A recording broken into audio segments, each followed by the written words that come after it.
Hello everyone, Assalamu Walaikum. How are you all? I hope you are well. Welcome back to my channel in this new video.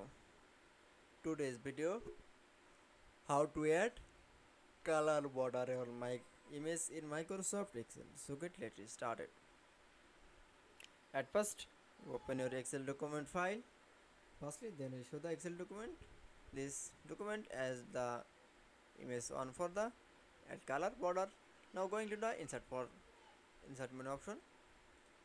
Now click for the picture option, then NSS picture. Now for click for the insert option. It's okay. Then you show the insert for the picture in the document. This picture is the at color border. Now click for the format option. Then click for the picture border option. Then click for the red option. Then again click for the picture border option. Then NSS color.